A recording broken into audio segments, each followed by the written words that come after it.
Welcome everybody. Today I'm going to talk about studying in the United States, particularly undergraduate admissions and funding at US colleges and universities. But before we begin, let's start by talking about who we are. The name of our organization is StudyUSA Higher Education Consultants, and we are the official EducationUSA Center for Cyprus. EducationUSA is a network of advising centers located all over the world that are supported by the US State Department to offer accurate, comprehensive, objective, and timely information about studies in the United States. We are the only EducationUSA center in Cyprus, and not only are we supported by the US State Department, but we're also supported by the US Embassy in Cyprus. The main reason you should think about studying in the US is the quality of education. Although we do not endorse any kind of ranking list, if you look at top universities around the world, you'll notice that most of them are located in the US. Of course, there are over 4,000 institutions of higher education in the United States, and you can get an amazing education at all of these institutions. One of the main advantages of studying in the US is the flexibility of the education. Now, a typical undergraduate degree lasts about 4 years long. During the first 2 years of your studies, no matter what you're going to study, you'll be required to take all kinds of different classes. You'll have to obviously take courses in your field, but you'll also have the opportunity to experience other courses. For example, an engineering student will take obviously math, physics, and things like that, but they will also have to take humanities courses, social sciences, and vice versa.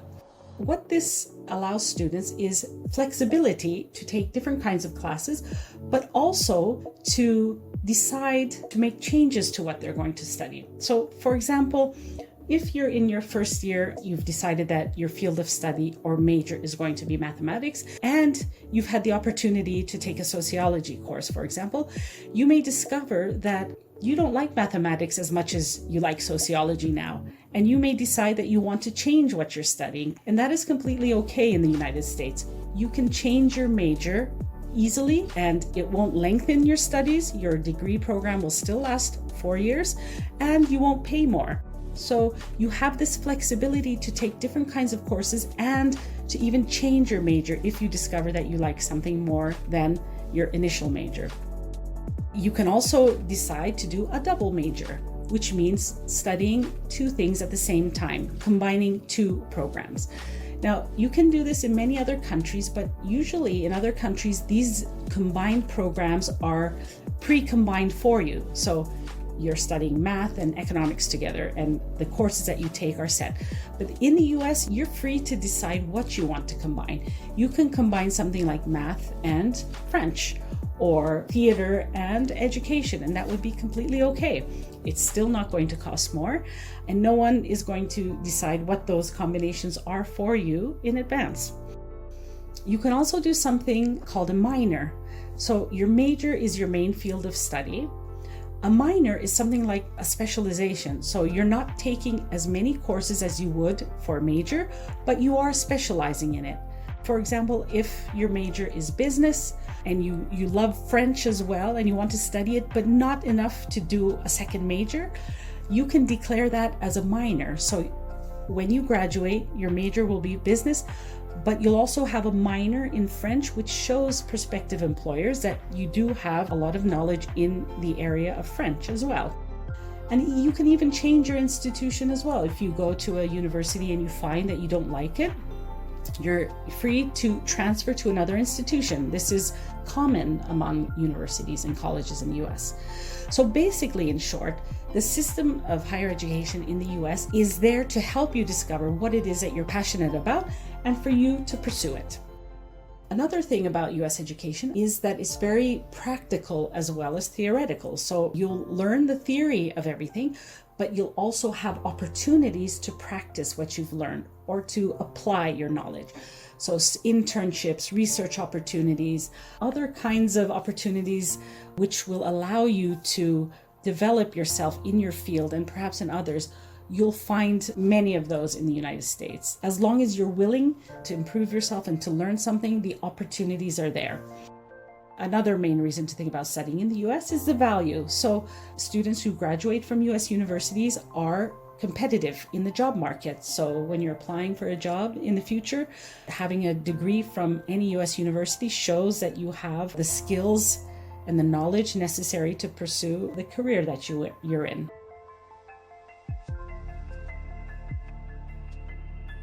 There are two ways actually, or two paths to take to get a bachelor's degree in the US. The first one is a typical route that you're probably familiar with.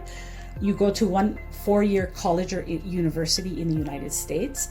You study at that institution for 4 years and you graduate with a bachelor's degree. One thing to note here is that sometimes the word college is used interchangeably with university in the US. Don't be discouraged if you hear that an institution is called a college. It does not mean it's inferior to a university at all. This is the typical route. You go to one institution, you study there for 4 years, and you graduate with your bachelor's degree. In the US, there is a second option as well. You can begin your studies at a 2-year community college. A 2-year community college offers you the opportunity to get a 2-year degree. It's not a university, but you do have the opportunity to get a degree, a 2-year degree, that's called an associate's degree. Those 2 years spent at the community college can be equivalent to the first 2 years of a bachelor's degree. So what many students do these days is they begin their undergraduate degree at a community college. They study at the community college for 2 years. They graduate with an associate's degree, and then they transfer to a 4-year college or university, and they complete another 2 years there, so their 3rd and 4th years. And then in those 4 years again, they graduate with a bachelor's degree from the university or the 4-year college. So this route is the 2+2 route. Now, why should students consider this option? First of all, 2-year community colleges have flexible entrance requirements. So basically all you need to do is show that you are proficient in English and graduate from high school to get in. They are also cheaper in many cases than universities. So in those first 2 years that you spend at the community college, you can save money and then spend a little bit more just on your 3rd and 4th years at the 4-year college or university. This is also a very good option for someone who did not do their best in high school and may not have achieved the top scores that they have the potential to. So in those 2 years at the community college, a student who may not have been great in high school might excel and get top scores, which would make them more competitive to get into the university of their dreams for their 3rd and 4th years. These are just a few of the options or the reasons why students should think about starting their undergraduate degree at the community college. You do not have to take this option, but just know that it's there if you would like to consider it.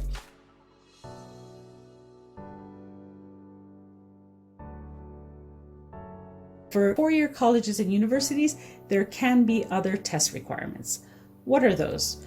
First of all, you do have to show English proficiency. So either with the TOEFL examination or the IELTS examination, you will have to show that you are proficient in the English language.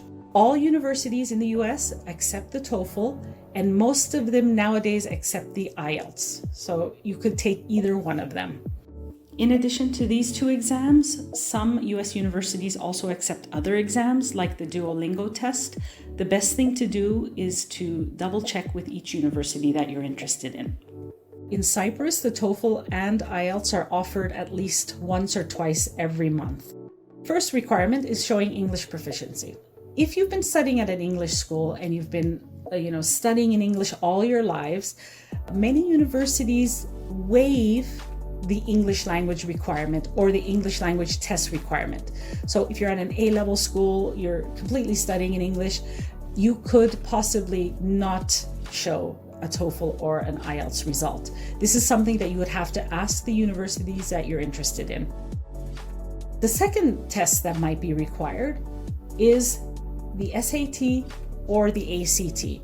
Now, not all US universities and colleges require the SAT or the ACT. However, The universities that offer financial assistance to international students generally do require one of these examinations. Plus, the more competitive universities, or the ones that are more difficult to get into, do require these tests. So in short, if you are aiming at a competitive university, or if you need financial assistance to study in the United States, you should definitely plan to take the SAT or the ACT. These examinations are not offered every month. They're only offered a handful of times per year, so you need to plan well and to take them on time to meet university deadlines. The third exam that you might be required to take is called the SAT subject test. These examinations are separate tests or examinations in particular subjects: math, physics, biology, and so forth. Now, most universities don't require these. However, most competitive universities, like the Ivy Leagues, either require them, 2 subject tests, or they recommend them.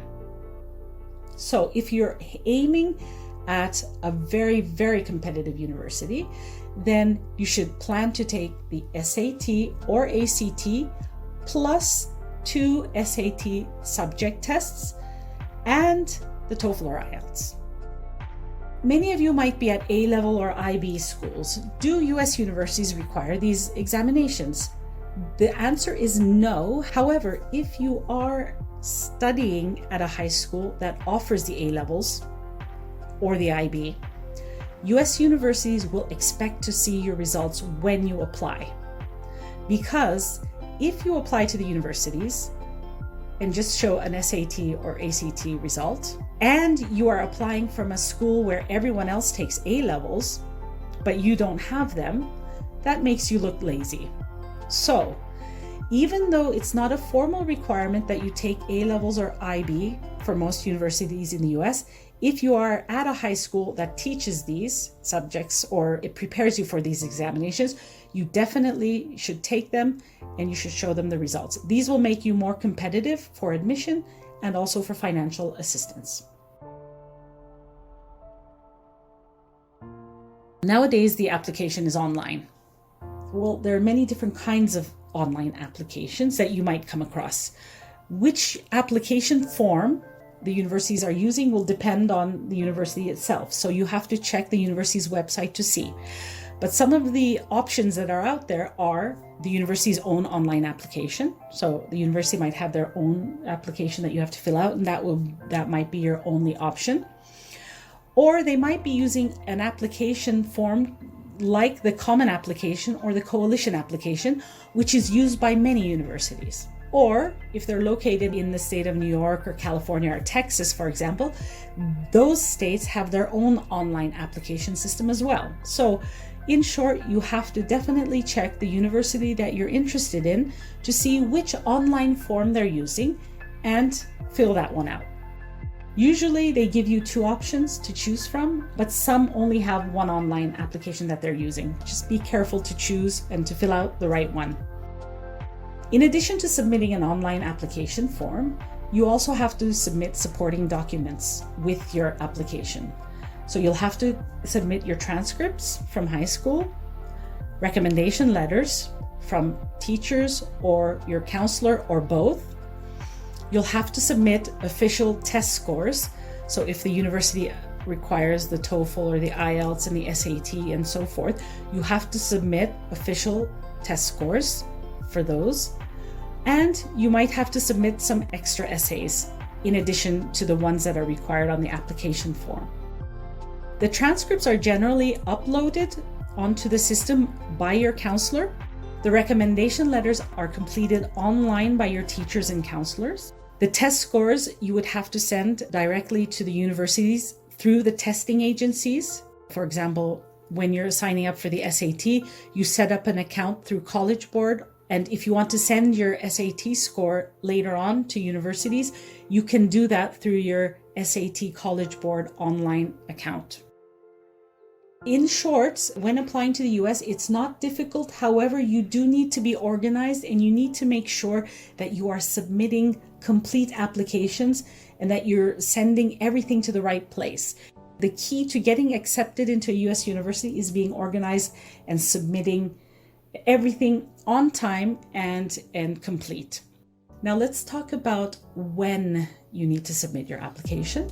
Most university deadlines are around January, about 8 to 9 months before you're going to start your studies at university. However, some universities have earlier deadlines and they can be as early as November. So November, the year before you're going to start your studies. So it's very important to plan and to be prepared to submit complete applications on time. If a university has a January deadline, that means you have to submit all of your documents, so your test scores, by January as well, which means you have to take the tests before that. So be prepared. When you submit your applications, usually you have to wait a while to get a result, but generally you should receive your application decisions or your admission decisions by late March. The offers will be final. Unlike other countries in the United States, your acceptance and your place at university are not conditional. So you'll hear from US universities by late March, maybe by early May, April, the latest. You will have until May 1st, generally, to make a decision. And by May 1st, you will have to commit to one university. How do you commit? You send them an admission deposit, which secures your place at that university. If you have been awarded financial assistance, you will get information about that with your acceptance letter by the end of March or by early April. So by May 1st, you will have committed to a university with hopefully some kind of financial assistance. And the offer is final. If you're taking A-levels and the results will come out in August, it is still important that you get results that are close to your predictions. If you have applied with predicted A-level grades, it's still important that you get grades that are close to your predictions. However, as I mentioned before, the acceptance that you've received from the university is not conditional on your grades. However, the university will expect you to get a close enough result in your A-level.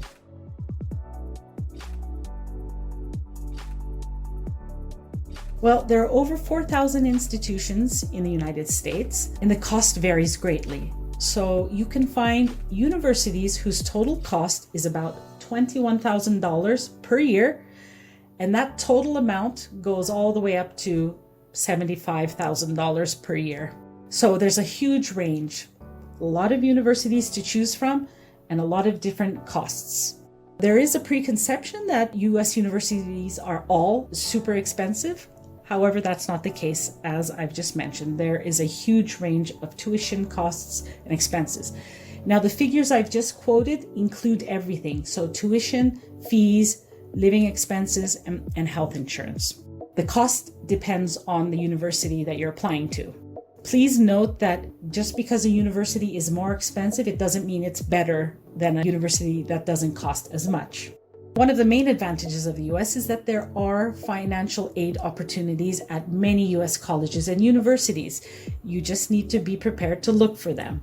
Financial assistance at US universities come in different forms. When you're looking or researching universities, you might come across the terms merit-based aid or need-based aid. In short, merit-based aid, which is also called a scholarship or scholarships, are basically scholarships or financial assistance given based on some kind of merit. So it can be because you're an amazing student, so an academic scholarship. It could be because you have an amazing talent, like you're a musician and it's a music scholarship that you've won. Or you can get a sports scholarship. So you might be an accomplished athlete and a university might grant you a sports scholarship to come and compete for their team in that particular sport. Of course, the application process for these kinds of scholarships is different. So if you need more information, please contact us directly and we can give you more information about that. Generally, financial assistance for international students is merit-based, so based on one of your merits. US universities have need-based aid as well. This is usually called financial aid. For your reference, financial aid is aid that is based on your need. So you might be asked to submit income documents, and the amount of aid you'll get depends on your income and your need. But that does not mean that, just because you need a certain amount of money, every university will give it to you. Of course not. You still have to be an amazing student. You have to be competitive to get into a university in order to get need-based aid as well. Please note that sometimes need-based aid includes loans that need to be repaid. In short, the important message to get from this is that there is a lot of financial assistance at US universities. If you are a good student, if you are willing to put in the work and to locate the universities that have these opportunities. So let's look at some financial aid statistics from our students that we worked with last year. Last year, we worked with a core group of 19 students who applied to US universities. They applied to universities with financial assistance. Out of those 19 students, 17 of them received academic scholarships. 2 of them received sports scholarships. And the amount of scholarships they received ranged from $9,500 per year to $73,000 per year. So as you can see, there are many opportunities to get financial assistance from US universities if you're willing to put in the work and to actually apply to universities. There is no way to guarantee a scholarship before you apply. Your first address should be EducationUSA. We are here to help you find the right universities for you, to find universities with financial assistance, and to help you with the application process. However, you can also ask your teachers, family, and peers if you know anyone that has studied in the US or has had any kind of experience in the US. Talk to them, find out where they studied, find out how they applied, get their help as well. There are also online search engines that you can use. The EducationUSA website is the first place you should look. There are a lot of great links and financial aid listings there, so have a look there.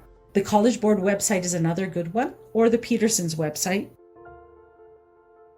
If you have any other questions, or you'd like to find out more about studying in the US, or you'd like us to help you with the application process, then please feel free to get in touch with us using the information here. We're always happy to assist students. Please drop us a line or send us an email, and we'd be happy to help you get to the United States. Thank you for listening today.